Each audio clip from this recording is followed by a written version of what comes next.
English channel একসময় স্বপ্ন ছিল, আজ সেটা বাস্তবায়ন হয়েছে। এই ইংলিশ চ্যানেলটা এত সহজ ছিল না। দীর্ঘ পরিকল্পনা এবং দীর্ঘ পরিশ্রম এবং সেটা শারীরিক মানসিক এছাড়াও অর্থনৈতিক ব্যাপার ছিল। 37 বছর পর ইংলিশ চ্যানেল পাড়ি দেওয়ার উপলক্ষে আমরা সফলভাবে আজকে শেষ করলাম। চ্যালেঞ্জগুলা দীর্ঘ সময় আমাদের বাংলাদেশ থেকে কেউ নেই নাই। আজকে সফল হওয়ার পিছনে এটা দীর্ঘ পরিকল্পনা ছিল। এটা বলার ভাষা আমার এই মুহূর্তে আমার কাছে নেই। এই মেডালটা হাতে পাওয়ার পরে মনে হলো যে আমার জীবন অনেক বড় একটা পরিপূর্ণ একটা কাজ সফল হয়েছে।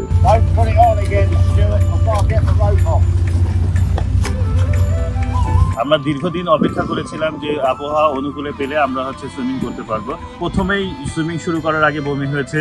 একদম ডার্ক নাইটে আটলান্টিক ওশেনে আমরা সাঁতার কাটবো এরকম কখনো ভাবি নাই, এটাও আজকে বাস্তবায়ন করেছি। এবং মাঝ সমুদ্রে ঢেউ, জেলিফিশ, অন্যান্য অনেক বিষয় জড়িত ছিল।